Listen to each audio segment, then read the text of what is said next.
Hi hello ನಮಸ್ಕಾರ. ಇದೀಗ ತಾನೇ ಬಂದ ರಾಜ್ಯದ ಮಾಹಿತಿಗಳು. ಗೃಹಲಕ್ಷ್ಮಿ ಯೋಜನೆ 2,000 ರೂಪಾಯಿ ಪಡೆಯುವುದನ್ನು ಮುಂದುವರಿಸಲು ಕೂಡಲೇ ದಾಖಲೆ ರೆಡಿ ಮಾಡಿಟ್ಟುಕೊಳ್ಳಿ. ಶೀಘ್ರವೇ ಮನೆ ಬಾಗಿಲಿಗೆ ಬರಲಿದ್ದಾರೆ ಅಧಿಕಾರಿಗಳು. ಸಿಎಂ ಡಿಕೆ ಶಿವಕುಮಾರ್ ಅವರ ಹೇಳಿಕೆ. ಮತ್ತೊಂದಡಿಯಲ್ಲಿ ಚುನಾವಣಾ ಆಯೋಗದಿಂದ ಕರಡು ಪಟ್ಟಿ ಬಿಡುಗಡೆ. ನಿಮ್ಮ ಹೆಸರು ಇದೆ ಎಂಬುದನ್ನು ಚೆಕ್ ಮಾಡಿಕೊಳ್ಳಿ. ನಿಮ್ಮ ಹೆಸರು ಇಲ್ಲವೆಂದರೆ ಕೂಡಲೇ ಈ ದಾಖಲೆಗಳನ್ನು ರೆಡಿ ಮಾಡಿಟ್ಟುಕೊಳ್ಳಿ. ಎಲ್ಲ ಮಾಹಿತಿ ನೋಡೋಣ. ಮತ್ತೊಂದಡಿಯಲ್ಲಿ ದೇಶದ ರೈತರಿಗೆ PM ಕಿಸಾನ್ ಸಮ್ಮಾನ್ ನಿಧಿ ಯೋಜನೆ ಕುರಿತಂತೆ ಮುಖ್ಯವಾದ ಸೂಚನೆ. ಇನ್ನು ಮುಂದೆ 6,000 ರೂಪಾಯಿ ಬೇಕಂದ್ರೆ ಮತ್ತೊಮ್ಮೆ KYC ಕಡ್ಡಾಯ. KYC ನಿಯಮದಲ್ಲೂ ಕೂಡ ಹಲವು ಬದಲಾವಣೆ. ಮತ್ತೊಂದಡಿಯಲ್ಲಿ ಸಚಿವ ನಾಗೇಂದ್ರ ಅವರ ರಾಜೀನಾಮೆಗೆ ಆಗ್ರಹಿಸಿ ಬಿಜೆಪಿಯವರಿಂದ ಉಗ್ರ ಹೋರಾಟ. ಪಾದಯಾತ್ರೆಗೆ ಮುಹೂರ್ತ ಫಿಕ್ಸ್. ರಾಯಚೂರು ಜಿಲ್ಲೆಯಿಂದ ಬಳ್ಳಾರಿವರೆಗೆ ಪಾದಯಾತ್ರೆ. ಇದೇ ಮಧ್ಯೆ ಸಿಎಂ ಡಿಕೆ ಶಿವಕುಮಾರ್ ಅವರ ಹೇಳಿಕೆ. ಸಚಿವ ನಾಗೇಂದ್ರ ಅವರ ರಾಜೀನಾಮೆ ಕೇಳುವುದರಲ್ಲಿ ಯಾವುದೇ ತಪ್ಪಿಲ್ಲ ಎಂಬ ಹೇಳಿಕೆ ಕೊಟ್ಟಿದ್ದಾರೆ. ಯಾಕೆ ಏನಾಯ್ತು ನೋಡೋಣ. ಇನ್ನು ನೀವು ಕೂಡ ರೈತರಾಗಿ ಸಾಲ ಮನ್ನಾ ನಿರೀಕ್ಷೆಯಲ್ಲಿದ್ದರೆ ವಿಡಿಯೋ ಪೂರ್ತಿಯಾಗಿ ನೋಡಿ ಸ್ನೇಹಿತರೆ. ಮುಂದಿನ ವಿಧಾನಸಭಾ ಚುನಾವಣೆಯಲ್ಲಿ JDS ಪಕ್ಷ ಬಲಪಡಿಸುವುದೇ ನಮ್ಮ ಗುರಿ. ಕುಮಾರಸ್ವಾಮಿ ಅವರನ್ನೇ ಮತ್ತೊಮ್ಮೆ ಮುಖ್ಯಮಂತ್ರಿಯನ್ನಾಗಿ ಮಾಡಬೇಕು ಎಂದು JDSನ ಮುಖಂಡ ಚಲುವನಹಳ್ಳಿ ನಾಗರಾಜ್ ಅವರ ಹೇಳಿಕೆ. ಎಲ್ಲ ಮಾಹಿತಿಗಳನ್ನು ಡೀಟೇಲ್ ಆಗಿ ನೋಡೋಕ್ಕೂ ಮೊದಲು ನೀವು ನಮ್ಮ ಚಾನಲ್ಗೆ ಮೊದಲು ಬಾರಿ ಭೇಟಿ ಕೊಡ್ತಾ ಇದ್ರೆ ದಯವಿಟ್ಟು ಸಬ್ಸ್ಕ್ರೈಬ್ ಆಗಿ ಪಕ್ಕದಲ್ಲಿ ಕಾಣಿಸುವ ಗಂಟೆ ಕೂಡ ಒತ್ತಿದ್ರೆ ಕರ್ನಾಟಕದ ಮಾಹಿತಿಗಳು ನಿಮಗೆ ಸಿಗುತ್ತವೆ. ಈ ಒಂದು ವಿಡಿಯೋ ಬಹಳ ಮುಖ್ಯವಾಗಲಿದೆ, ಹಾಗಾಗಿ ವಿಡಿಯೋ ಕೊನೆವರೆಗೂ ನೋಡಿ. ಬನ್ನಿ ಸ್ನೇಹಿತರೆ, ಎಲ್ಲ ಮಾಹಿತಿಗಳನ್ನು ಡೀಟೇಲ್ ಆಗಿ ನೋಡೋಣ. ಗೃಹಲಕ್ಷ್ಮಿ ಯೋಜನೆ ಫಲಾನುಭವಿಗಳು 2,000 ರೂಪಾಯಿ ಪಡೆಯುವುದನ್ನು ಮುಂದುವರಿಸಬೇಕಂದ್ರೆ ಕೂಡಲೇ ದಾಖಲೆಗಳನ್ನು ರೆಡಿ ಮಾಡಿಟ್ಟುಕೊಳ್ಳಬೇಕಾಗಿದೆ.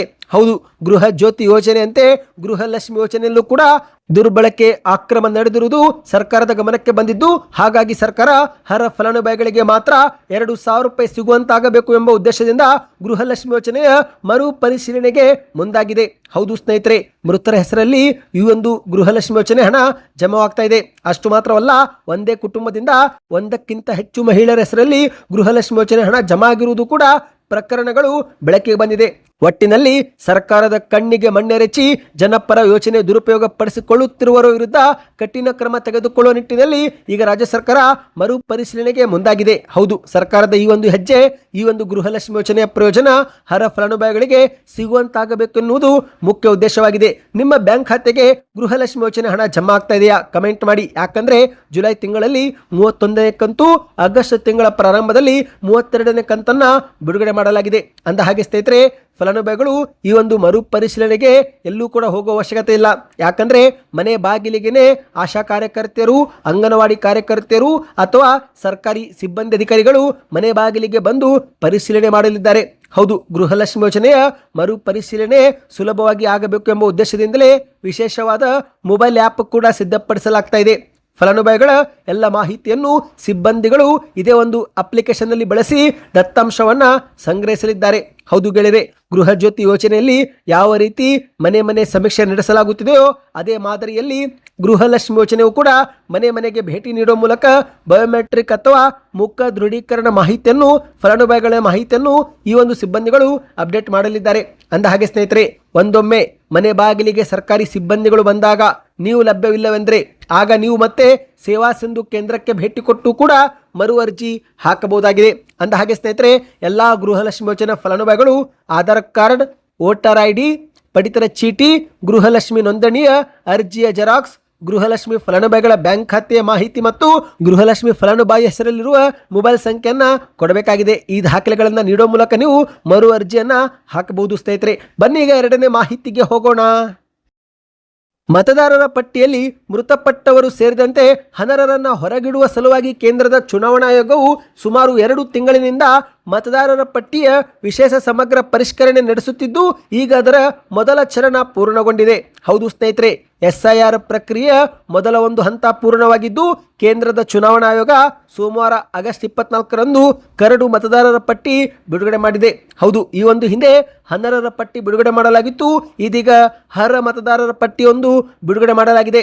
ಕರಡು ಪಟ್ಟಿಯಲ್ಲಿ ನಿಮ್ಮ ಹೆಸರು ಇದೆ ಎಂಬುದನ್ನು ನೀವು ಚೆಕ್ ಮಾಡಿಕೊಳ್ಳಲೇಬೇಕು. ಒಂದೊಮ್ಮೆ ನಿಮ್ಮ ಹೆಸರು ಇಲ್ಲವೆಂದರೆ ಮುಂಬರುವ ದಿನಗಳಲ್ಲಿ ನಿಮ್ಮ ಮತದಾನದ ಹಕ್ಕನ್ನು ನೀವು ಕಳೆದುಕೊಳ್ಳಬಹುದು ಸ್ನೇಹಿತರೆ. ಹಾಗಾಗಿ ಸೆಪ್ಟೆಂಬರ್ 22ರ ಒಳಗೆ ನೀವು ಮತದಾರರ ಪಟ್ಟಿಯಲ್ಲಿ ಸೇರ್ಪಡೆಯಾಗುವ ಅವಕಾಶ ಕಲ್ಪಿಸಿಕೊಡಲಾಗಿದೆ. ಹಾಗಾದರೆ ಕರಡು ಪಟ್ಟಿ ಯಾವ ರೀತಿ ಚೆಕ್ ಮಾಡಬೇಕು ಎಂಬ ಸಂಪೂರ್ಣ ಮಾಹಿತಿ ಇದೇ ಒಂದು ವಿಡಿಯೋ ಡಿಸ್ಕ್ರಿಪ್ಷನ್ ಬಾಕ್ಸ್ನಲ್ಲಿ ಕೊಟ್ಟಿದ್ದೇನೆ ಸ್ನೇಹಿತರೆ. ಮೊದಲಿಗೆ ನೀವು ಎಲೆಕ್ಷನ್ ಕಮಿಷನ್ ಆಫ್ ಇಂಡಿಯಾ ಈ ಒಂದು ವೆಬ್ಸೈಟ್ಗೆ ಭೇಟಿ ಕೊಡಬೇಕು. ಅಲ್ಲಿ ನಿಮಗೆ ಸರ್ಚ್ ಇನ್ ಎಲೆಕ್ಟ್ರಲ್ ರೋಲ್ ಎಂಬ ಒಂದು ಆಪ್ಷನ್ ಕಾಣುತ್ತೆ. ಅದನ್ನು ಕ್ಲಿಕ್ ಮಾಡಿದರೆ ಅಲ್ಲಿ ನೀವು ನಿಮ್ಮ voter I D EPIC number ಅಥವಾ ಮೊಬೈಲ್ ಸಂಖ್ಯೆ ಹಾಕುವ ಮೂಲಕ ಮಾಹಿತಿಯನ್ನು ನೋಡಬಹುದು ಸ್ನೇಹಿತರೆ. ಒಂದೊಮ್ಮೆ ನಿಮ್ಮ ಹೆಸರು ಬರಲಿಲ್ಲವೆಂದರೆ ಆಗ ನೀವು ಕೂಡಲೇ BLOಗಳಿಗೆ ಸಂಪರ್ಕಿಸಿ. ಯಾಕಂದರೆ ಸೆಪ್ಟೆಂಬರ್ 23ರವರೆಗೆ ಹೆಸರು ಸೇರ್ಪಡೆಗೆ ಕೊನೆ ಅವಕಾಶವಿದೆ. ಕರಡು ಪಟ್ಟಿಯಲ್ಲಿ ಹೆಸರು ಇಲ್ಲದವರಿಗೆ BLOಗಳಿಂದ ನೋಟಿಸ್ ಜಾರಿ ಮಾಡಲಾಗುತ್ತೆ. ನೋಟಿಸ್ ಪಡೆದುಕೊಂಡ ಬಳಿಕ ಕೆಲ ದಾಖಲೆಗಳನ್ನು ನೀವು ಸಲ್ಲಿಕೆ ಮಾಡಬೇಕಾಗುತ್ತೆ. ಆಧಾರ್ ಕಾರ್ಡ್ ಸೇರಿದಂತೆ ಅಗತ್ಯ ದಾಖಲೆಗಳನ್ನು ಸಲ್ಲಿಕೆ ಮಾಡುವ ಅವಕಾಶ ಸೆಪ್ಟೆಂಬರ್ 23ರವರೆಗೆ ಇರಲಿದೆ ಸ್ನೇಹಿತರೆ. ಅಷ್ಟರೊಳಗೆ ನೀವು ತಮ್ಮ ಒಂದು ದಾಖಲೆಗಳನ್ನು ಸಲ್ಲಿಕೆ ಮಾಡಿ ಮತದಾರರ ಪಟ್ಟಿಗೆ ನಿಮ್ಮ ಹೆಸರನ್ನ ಮತ್ತೊಮ್ಮೆ ಸೇರ್ಪಡೆ ಮಾಡಿಕೊಳ್ಳಬಹುದು. ಬನ್ನೀಗ ಮತ್ತೊಂದು ಮಾಹಿತಿಗೆ ಹೋಗೋಣ. ಕೇಂದ್ರದ ಸರ್ಕಾರವು ರೈತರಿಗೆ ಸಹಾಯವಾಗಲಿ ಎಂದು PM ಕಿಸಾನ್ ಸಮ್ಮಾನ್ ನಿಧಿ ಯೋಜನೆ ಜಾರಿಗೆ ಮಾಡಿದ್ದು, ಪ್ರತಿ ವರ್ಷಕ್ಕೆ ರೈತರ ಬ್ಯಾಂಕ್ ಖಾತೆಗೆ ನೇರವಾಗಿ 6,000 ರೂಪಾಯಿ ಹಾಕಲಾಗುತ್ತೆ. ಹೌದು, 4 ತಿಂಗಳಿಗೊಮ್ಮೆ 2,000 ರೂಪಾಯಿ ಅಂತೆ ಒಟ್ಟು 3 ಬಾರಿ ವರ್ಷದಲ್ಲಿ 6,000 ರೂಪಾಯಿ ಜಮೆ ಮಾಡಲಾಗುತ್ತೆ. ಇದುವರೆಗೆ 23 ಕಂತು ಬಿಡುಗಡೆ ಮಾಡಲಾಗಿದ್ದು, ಈಗ ಮುಂದಿನ ತಿಂಗಳು ಸೆಪ್ಟೆಂಬರ್ ತಿಂಗಳಲ್ಲಿ 24ನೇ ಕಂತು ಕೂಡ ಬಿಡುಗಡೆ ಮಾಡಲಿದೆ. ಆದರೆ ಸ್ನೇಹಿತರೆ, ಈ ಒಂದು ಹಣವನ್ನು ಪಡೆದುಕೊಳ್ಳುವ ಮುನ್ನ ಎಲ್ಲಾ ರೈತರು ಮತ್ತೊಮ್ಮೆ ಈ KYCಗೊಳಗಾಗುವುದು ಕಡ್ಡಾಯಗೊಳಿಸಲಾಗಿದೆ. ಹೌದು, ನಕಲಿ ಫಲಾನುಭವಿಗಳನ್ನು ಈ ಒಂದು ಪಟ್ಟಿಯಿಂದ ಹೊರಗಿಟ್ಟು ಹರ ರೈತರಿಗೆ ಮಾತ್ರ 2,000 ರೂಪಾಯಿ ಜಮೆ ಮಾಡುವ ಉದ್ದೇಶದಿಂದ ಕೇಂದ್ರ ಸರ್ಕಾರ ಎಲ್ಲಾ ರೈತರಿಗೆ ಮತ್ತೊಮ್ಮೆ ಈ KYC ಪ್ರಕ್ರಿಯೆ ಜಾರಿಗೊಳಿಸಿದೆ. ಅಂದರೆ ಸ್ನೇಹಿತರೆ, ಈ ಒಂದು ಹಿಂದೆ ಆಧಾರ್ ಕಾರ್ಡ್ನ ಸಂಖ್ಯೆ ನಮೂದಿ ಮಾಡುವ ಮೂಲಕ OTP ಮೂಲಕ ಈ KYC ಮಾಡಿಕೊಳ್ಳುವ ಅವಕಾಶವಿತ್ತು. ಆದರೆ ಈ ಒಂದು ಪ್ರಕ್ರಿಯೆಯಿಂದಲೂ ಕೂಡ ಮೃತಪಟ್ಟವರಿಗೂ ಕೂಡ ಈಗಲೂ ಹಣ ಜಮಾ ಆಗುತ್ತಿರುವುದು ಬೆಳಕಿಗೆ ಬಂದಿದ್ದು, ಹಾಗಾಗಿನೇ ಸರ್ಕಾರ ಫಲಾನುಭವಿಗಳ ಇನ್ನಷ್ಟು ನಿಖರ ಪರಿಶೀಲನೆ ಮಾಡಲು ಬಯೋಮೆಟ್ರಿಕ್ ಅಥವಾ ಫೇಸ್ ಆಧಾರಿತ ಈ KYC ಜಾರಿಗೊಳಿಸುತ್ತಿದೆ.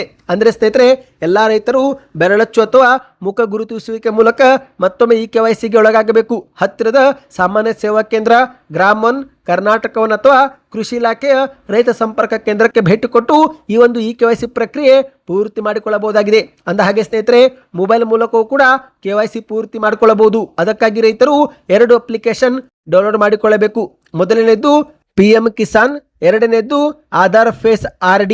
ಈ 2 ಅಪ್ಲಿಕೇಶನ್ ಡೌನ್ಲೋಡ್ ಮಾಡಿಕೊಂಡು ನೋಂದಾಯಿತ ಮೊಬೈಲ್ ಸಂಖ್ಯೆಯೊಂದಿಗೆ ಲಾಗಿನ್ ಆಗಿ ಆಧಾರ್ ಕಾರ್ಡ್ ಸಂಖ್ಯೆ ನಮೂದಿಸುವ ಮೂಲಕ ಅಲ್ಲಿ ನಿಮ್ಮ ಒಂದು ಮುಖವನ್ನು ಸ್ಕ್ಯಾನ್ ಮಾಡುವ ಆಪ್ಷನ್ ಕಾಣುತ್ತೆ. ಅದನ್ನು ಕ್ಲಿಕ್ ಮಾಡಿದರೆ ಫ್ರಂಟ್ ಕ್ಯಾಮೆರಾ ಓಪನ್ ಆಗುತ್ತೆ ಸ್ನೇಹಿತರೆ. ಮುಖವನ್ನು ಸ್ಕ್ಯಾನ್ ಮಾಡುವ ಮೂಲಕ ಈ ಒಂದು KYC ಪ್ರಕ್ರಿಯೆ ಪೂರ್ತಿ ಮಾಡಿಕೊಳ್ಳಬಹುದಾಗಿದೆ. ಈ ಬಗ್ಗೆ ಇನ್ನಷ್ಟು ಮಾಹಿತಿ ಬೇಕಂದ್ರೆ ಕಮೆಂಟ್ನಲ್ಲಿ ಕಿಸಾನ್ ಸಮ್ಮಾನ್ ಎಂದು ಕಮೆಂಟ್ ಮಾಡಿ. ಬನ್ನಿ ಮತ್ತೊಂದು ಮಾಹಿತಿಗೆ ಹೋಗೋಣ. ವಾಲ್ಮೀಕಿ ಅಭಿವೃದ್ಧಿ ನಿಗಮದ ಹಗರಣ ಆರೋಪ ಎದುರಿಸುತ್ತಿರುವ ಸಚಿವ ನಾಗೇಂದ್ರ ಅವರು ರಾಜೀನಾಮೆ ಕೊಡಲೇಬೇಕು ಎಂದು ಆಗ್ರಹಿಸಿ ಬಿಜೆಪಿ ಮತ್ತು JDS ನಾಯಕರು ಒಗ್ಗಟ್ಟಾಗಿ ತೀವ್ರವಾಗಿ ಹೋರಾಟ ಮಾಡುತ್ತಿದ್ದು, ಈಗ ಈ ಒಂದು ಹೋರಾಟ ಮತ್ತಷ್ಟು ತೀವ್ರಗೊಳ್ಳಲಿದೆ. ಹೌದು, ಯಾಕಂದ್ರೆ ಬಿಜೆಪಿ ನಾಯಕರು ಬೃಹತ್ ಪಾದಯಾತ್ರೆಗೆ ಮುಹೂರ್ತ ಫಿಕ್ಸ್ ಮಾಡಿದ್ದಾರೆ. ಹೌದು, ಈಗಾಗಲೇ ನಾಗೇಂದ್ರ ಅವರು ರಾಜೀನಾಮೆ ಕೊಡಬೇಕು ಎಂದು ಒತ್ತಾಯಿಸಿ ಅಧಿವೇಶನದಲ್ಲಿ ದೊಡ್ಡ ಮಟ್ಟದಲ್ಲಿ ಪ್ರತಿಭಟನೆ ಮಾಡಿದಂತ ಬಿಜೆಪಿ ಇದೀಗ ಮತ್ತೊಂದು ಸುತ್ತಿನ ಹೋರಾಟಕ್ಕೆ ಮುಂದಾಗಿದೆ. ಬರೋಬ್ಬರಿ 10 ದಿನಗಳ ಕಾಲ ರಾಯಚೂರು ಜಿಲ್ಲೆಯಿಂದ ಬಳ್ಳಾರಿ ಜಿಲ್ಲೆಯವರೆಗೆ ಬೃಹತ್ ಪಾದಯಾತ್ರೆ ಮಾಡಲು ಬಿಜೆಪಿ ಸಜ್ಜಾಗಿದೆ. ಹೌದು ಸ್ನೇಹಿತರೆ, ಸ್ವತಃ ಬಿಜೆಪಿಯ ರಾಜ್ಯಾಧ್ಯಕ್ಷ BY ವಿಜೇಂದ್ರ ಅವರು ಈ ಕುರಿತಂತೆ ಮಾಹಿತಿ ಕೊಟ್ಟಿದ್ದಾರೆ. ನಾಗೇಂದ್ರ ಅವರ ರಾಜೀನಾಮೆಗೆ ಆಗ್ರಹಿಸಿ ಬಿಜೆಪಿಯಿಂದ ಸೆಪ್ಟೆಂಬರ್ 1ರಿಂದ ಸೆಪ್ಟೆಂಬರ್ 10ರವರೆಗೆ ರಾಯಚೂರಿನಿಂದ ಬಳ್ಳಾರಿವರೆಗೆ ಪಾದಯಾತ್ರೆ ಮಾಡುತ್ತೇವೆ. ನಮ್ಮ ಈ ಒಂದು ಪಾದಯಾತ್ರೆಗೆ JDSನವರು ಕೂಡ ಬೆಂಬಲ ನೀಡಲಿದ್ದಾರೆ ಎಂದು ಮಾಹಿತಿ ಕೊಟ್ಟಿದ್ದಾರೆ. 190 ಕಿಲೋಮೀಟರ್ನಿಂದ ಆಸುಪಾಸು 200 ಕಿಲೋಮೀಟರ್ ಈ ಒಂದು ಪಾದಯಾತ್ರೆ ಆಗಲಿದ್ದು, ಈ ಒಂದು ಪಾದಯಾತ್ರೆಗೆ ಕೇಂದ್ರದ ಸಚಿವ ಪ್ರಹ್ಲಾದ್ ಜೋಶಿ ಅವರು ಚಾಲನೆ ನೀಡಲಿದ್ದಾರೆ ಎಂದು ವಿಜೇಂದ್ರ ಅವರು ಮಾಹಿತಿ ಕೊಟ್ಟಿದ್ದಾರೆ. ಅಂದಹಾಗೆ ಸ್ನೇಹಿತರೆ, ಇದೀಗ ಮುಖ್ಯಮಂತ್ರಿ DK ಶಿವಕುಮಾರ್ ಅವರು ಸಚಿವ ನಾಗೇಂದ್ರ ಅವರ ರಾಜೀನಾಮೆ ಕೇಳುತ್ತಿರುವುದರಲ್ಲಿ ಯಾವುದೇ ತಪ್ಪು ಇಲ್ಲ ಎಂದು ಶಾಕಿಂಗ್ ಹೇಳಿಕೆ ಕೊಟ್ಟಿದ್ದಾರೆ. ಹೌದು, ವಾಲ್ಮೀಕಿ ಅಭಿವೃದ್ಧಿ ನಿಗಮದ ಹಣ ಅಕ್ರಮವಾಗಿ ವರ್ಗಾವಣೆ ಆಗಿರುವ ಪ್ರಕರಣಕ್ಕೆ ಕುರಿತಂತೆ ನಾಗೇಂದ್ರ ಅವರ ರಾಜೀನಾಮೆ ಕೇಳುವುದರಲ್ಲಿ ಯಾವುದೇ ತಪ್ಪಿಲ್ಲ. ಆದರೆ ಈ ಕುರಿತಂತೆ ನೋಟಿಸ್ ನೀಡಿ ಚರ್ಚೆ ನಡೆಸಬೇಕು ಎಂದು DK ಶಿವಕುಮಾರ್ ಅವರು ವಿಧಾನ ಪರಿಷತ್ನಲ್ಲಿ ಮಾತನಾಡಿದ್ದಾರೆ. ಹೌದು, ಈ ಒಂದು ಹಗರಣ ಬಗ್ಗೆ ತನಿಖೆ ಮಾಡಲಾಗ್ತಾ ಇದೆ. ವರದಿಯೂ ಕೂಡ ಬಂದಿದೆ. ಹಣವನ್ನು ವಾಪಸ್ ಪಡೆಯುವ ಪ್ರಕ್ರಿಯೆಯೂ ಕೂಡ ನಡೀತಾ ಇದೆ. ಈ ಎಲ್ಲ ಮಾಹಿತಿಯನ್ನು ಸದನದಲ್ಲಿ ಕೊಡಲು ಕೂಡ ನಮ್ಮ ಸರ್ಕಾರ ಸಿದ್ಧವಿದೆ. CBI ಸೇರಿದಂತೆ ವಿವಿಧ ತನಿಖಾ ಸಂಸ್ಥೆಗಳು ತನಿಖೆ ಮಾಡುತ್ತಿವೆ. ಆದರೆ ಇದುವರೆಗೆ ಎಲ್ಲಿಯೂ ಕೂಡ ನಾಗೇಂದ್ರ ಅವರು ನೇರವಾಗಿ ತಪ್ಪಿತಸ್ಥರು ಎಂದು ತೋರಿಸುವ ದಾಖಲೆಗಳು ಬಂದಿಲ್ಲ. ಹಾಗಾಗಿ ಸದನದ ಕಲಾಪಕ್ಕೆ ಅಡ್ಡಿಪಡಿಸುವುದು ಸೂಕ್ತವಲ್ಲ ಎಂದು DK ಶಿವಕುಮಾರ್ ಅವರು ಹೇಳಿದ್ದಾರೆ. ರಾಜ್ಯದ ಹಿತ ಕಾಪಾಡಲು ಆಡಳಿತ ಪಕ್ಷ ಮತ್ತು ವಿರೋಧ ಪಕ್ಷದ ಸದಸ್ಯರು ಒಗ್ಗಟ್ಟಾಗಿ ಇಲ್ಲಿ ಕೆಲಸ ಮಾಡಬೇಕು. ರಾಜಕಾರಣಕ್ಕಿಂತ ಜನರ ಸಮಸ್ಯೆ ಬಗ್ಗೆ ಚರ್ಚೆ ಮಾಡುವುದು ಸೂಕ್ತ. ವಿಧಾನಮಂಡಲ ಕಲಾಪವನ್ನು ಜನರ ಸಮಸ್ಯೆ ಬಗೆಹರಿಸೋಕೆ ಬಳಸಿಕೊಳ್ಳಬೇಕು ಎಂದು ಮುಖ್ಯಮಂತ್ರಿ DK ಶಿವಕುಮಾರ್ ಅವರು ವಿಪಕ್ಷ ಸದಸ್ಯರಿಗೆ ಮನವಿ ಮಾಡಿದ್ದಾರೆ. ಬನ್ನಿ ಗೆಳೆಯರೇ, ಕೊನೆಯ ಮಾಹಿತಿಗೆ ಹೋಗೋಣ.